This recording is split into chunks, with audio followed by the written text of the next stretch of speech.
देश में महामूर्ख और अंधभक्तों के लिए लड़कियां भी नहीं है।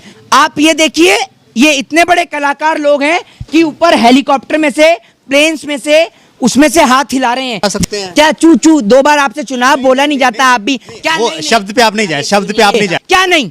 सरकार क्या सरकार नहीं? मेरी बात सुनिए ना, मेरी हाँ, बात सुनिए ना। हाँ। आप थोड़ा हल्ला ज्यादा करते हैं। दोस्तों नमस्कार, मैं हूं आपका दोस्त जाहिद, आप देख रहे हैं डेली न्यूज़। न्यूयॉर्क टाइम्स ने भी एक दावा किया है जिसमें न्यूयॉर्क टाइम्स ने कहा है कि इंडिया में कोविड-19 से 42 लाख लोगों की मौत हुई है। वहीं पर सरकार कह रही है कि 3 लाख लोगों की मौत हुई है। इस मुद्दे पर बातचीत करने के लिए मोहित शर्मा जुड़े हैं। मोहित शर्मा से जानने की कोशिश करेंगे कि जिस तरीके से सरकार ये कह रही है कि इंडिया के अंदर जो है कुल 3 लाख लोगों की मौत हुई है, और टाइम्स ने यह दावा किया है कि इंडिया के अंदर 42 लाख लोगों की मौत हुई है। मोहित शर्मा, मैं आपसे जानने की कोशिश करूंगा, एक तरफ तो सरकार ये कह रही है कि इंडिया में 3 लाख लोगों की मौत हुई है, वहीं पर जो बड़े बड़े एजेंसी हैं वो ये दावा कर रहा है कि यहाँ पे जो है 42 लाख लोगों की मौत हो चुकी है।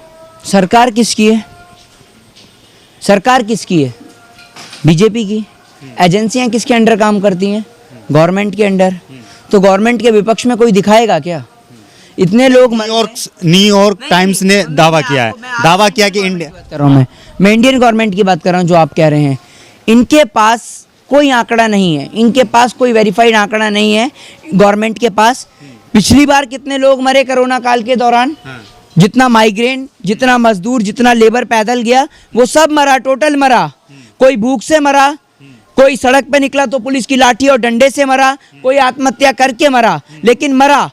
और सबसे बड़ी परेशानी इस बात की है कि आज भी जब मेरे पास कॉल आती है तो मेरे से एक व्यक्ति पूछता है, कॉल के अंदर कहता है कि मोहित भाई, आप लगातार सरकार के खिलाफ बोलते हैं, तो आप मेरी एक बात को रखिए। मैंने कहा मेरे भाई बताइए क्या बात है आपकी? तो वो बोलता है कि मेरे भाई, मैं मध्य प्रदेश के छिंदवाड़ा से रहने वाला हूँ और वहाँ की सरकार जो है वो हमारे लिए कुछ नहीं कर रही है, और वहाँ हमारे को इस तरीके की दिक्कत का सामना करना पड़ रहा है कि जो बैंक से हमने लोन लिया है, बैंक वाले लगातार हमारे को लोन की किस्त देने के लिए कॉल कर रहे हैं, और अगर हम नहीं किस्त चुकाने की बात करते हैं तो वो उसके ऊपर एक्स्ट्रा चार्जेस यानी ब्याज लगाने की बात कर रहे हैं। तो मोहित भाई, एक बात आप मुझे बताइए कि हमारे पास खाने को पैसा नहीं है, हम गरीब किसान हैं, हमारे पास पैसा नहीं है, और इस बार की जो फसल है वो फसल भी ज़्यादा दाम पर हम बाहर बाजार में नहीं बेच पा रहे हैं क्योंकि मार्केट खुली हुई नहीं है, बाजार खुला नहीं है इतना।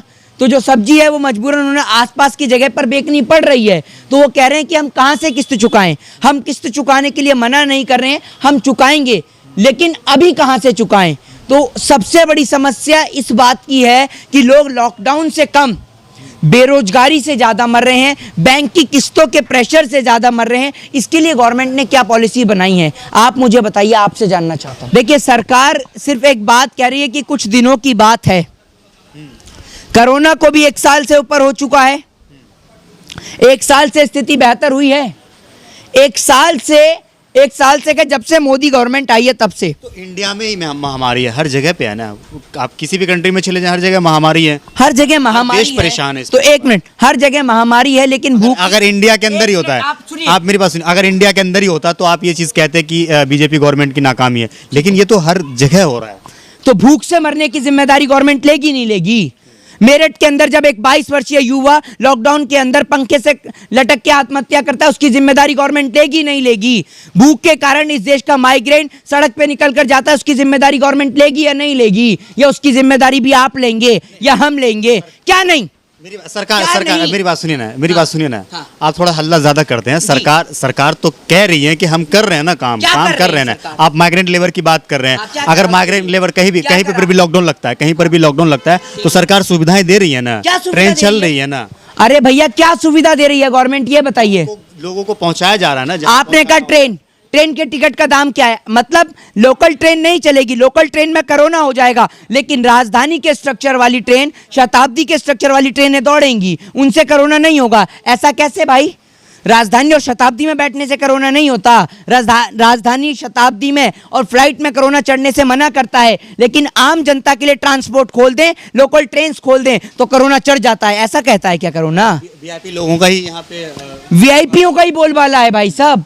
वीआईपीओ का ही बोलबाला है, वीआईपीओ की तो चल रही है, वीआईपीओ के चलते ही तो वीआईपीओ की इतनी औकात हो गई कि वीआईपी इस देश के अंदर इतना बोल रहे हैं कि उनको अरेस्ट करने की औकात नहीं है, कि बाबा रामदेव को अरेस्ट करने की औकात किसी के बाप की नहीं है। तो भैया इस देश का कानून और संविधान और कॉन्स्टिट्यूशन सबसे ऊपर है। बाबा रामदेव ने ये बात कहा भी किसी की हिम्मत नहीं है जो मुझे अरेस्ट कर ले। हाँ, तो बाबा रामदेव को बता दें कि इस देश के कॉन्स्टिट्यूशन से ऊपर किसी की औकात नहीं है। और आपके खिलाफ अगर कोर्ट में एविडेंस और प्रूफ दिए जाएंगे और कोर्ट अगर आपके खिलाफ अरेस्टिंग दी जाएगी तो जिनको आप अपने आका समझते हैं ना, उनके आकाओं की हिम्मत और औकात नहीं है कि आपको जेल जाने से बचा ले। ये बात मैं आपको बता रहा हूं। इस देश के अंदर डेमोक्रेसी कंट्री है, आप डेमोक्रेटिक कंट्री में रहते हो। डेमोक्रेटिक कंट्री में राइट टू स्पीच और फ्रीडम का अधिकार है, लेकिन फ्रीडम के अधिकार के तहत अगर आप किसी की भावना को ठेस पहुंचाएंगे, जिस तरीके से आईएमएफ ने बाबा रामदेव के खिलाफ मुकदमा दर्ज करा है, मानहानि का मुकदमा दर्ज करा है और उनके खिलाफ राजद्रोह यानी आईपीसी की धारा 124A के तहत 1000 करोड़ रुपए का जो है मानहानि का दावा उन पर दिया गया जी। और आईपीसी की धारा 124A के तहत बाबा रामदेव के खिलाफ राजद्रोह का मुकदमा दर्ज होना चाहिए और इनके खिलाफ कानून कार्रवाई के तहत इन्हें बंद किया जाना चाहिए। और इसका एक प्रमाण दिया जाना चाहिए कि ये ताकत देश के अंदर कॉन्स्टिट्यूशन की है। और जब से बाबा रामदेव ने ये बात बोली है कि किसी की हिम्मत नहीं है, किसी के बाप की हिम्मत नहीं कि उन्हें गिरफ्तार कर सके, तब से लगातार बाबा रामदेव की तस्वीरें सोशल मीडिया पे वायरल हैं प्रधानमंत्री नरेंद्र मोदी जी के साथ।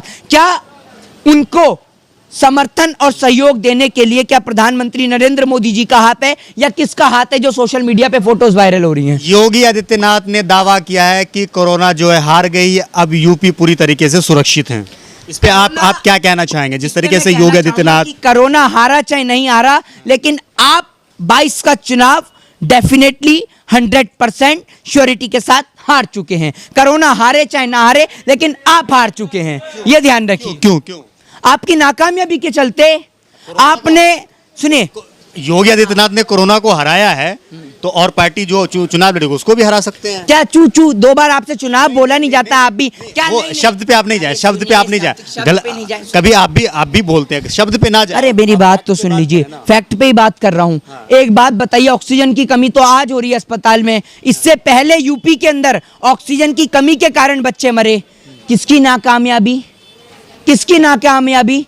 यूपी के मुख्यमंत्री योगी आदित्यनाथ की। मॉब लिंचिंग के चलते लोगों को मरवाया गया, किसकी कमी? योगी आदित्यनाथ की कमी के कारण। उत्तर प्रदेश के अंदर सरेआम ब्राह्मणों को मारा गया, किसकी कमी? उत्तर प्रदेश के मुख्यमंत्री योगी आदित्यनाथ की कमी के चलते। उत्तर प्रदेश में बीजेपी के नेता कमलेश तिवारी की हत्या किसके चलते? उत्तर प्रदेश के मुख्यमंत्री योगी आदित्यनाथ के चलते। उत्तर प्रदेश के अंदर सभी धर्म के लोगों को, दलितों को मारा गया, दलित की बेटी के साथ में बलात्कार किया गया, उत्तर प्रदेश के मुख्यमंत्री चुप, और वो मैटर भी सारा बैठ चुका है। तो भैया इन मसलों को लेते, इन मसलों के चलते आपको लगता है वो दोबारा जीतेंगे? और देश का किसान बैठा हुआ है, किसान ने तो ऐलान कर दिया है कि जेजेपी और बीजेपी के लोगों को लड़कियां भी नहीं दी जाएंगी। मतलब अब इस देश में महामूर्ख और अंधभक्तों के लिए लड़कियां भी नहीं है, क्योंकि लोग महामूर्ख और अंधभक्तों की कैटेगरी को बढ़ाना नहीं चाहते। क्या चाह रहे हैं? जो बीजेपी से जुड़े हुए लोग, उनकी शादी नहीं होगी। हाँ, कौन करेगा शादी?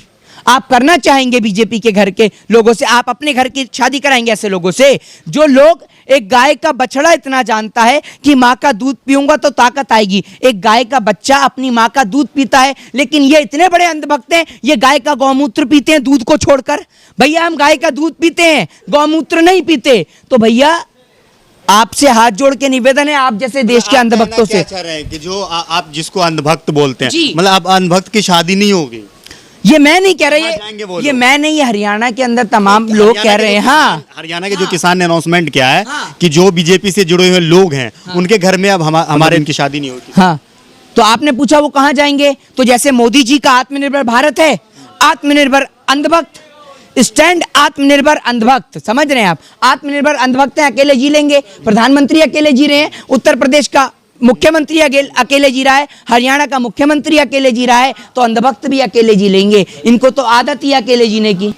अच्छा, आप एक चीज़ बताइए कि जिस तरीके से अभी जो है पश्चिम बंगाल के अंदर बीजेपी लगातार ये दावा कर रही थी कि हम यहाँ पे सरकार बनाने जा रहे हैं, हार गई, तो क्या लगता है कि 24 में प्रधानमंत्री मोदी इस देश के पीएम बन पाएंगे या नहीं? जिस तरीके से एक महामारी देश के अंदर फैला हुआ, लोग काफ़ी ज़्यादा परेशान हैं, सभी देख रहे हैं। लोग परेशान हैं तो आपको लगता है कि मोदी जी को मौका देंगे?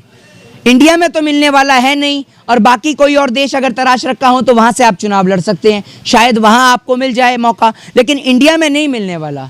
इतने लोगों की मौत पे आपने जो राजनीति करी, अब आपका काला चिट्ठा देश की जनता के सामने आ चुका है, आपका पूरा काला चिट्ठा खुल चुका है। और कल आप बंगाल और उड़ीसा का दौरा करेंगे वो साइक्लोन के चलते, तो आपको देखते हैं।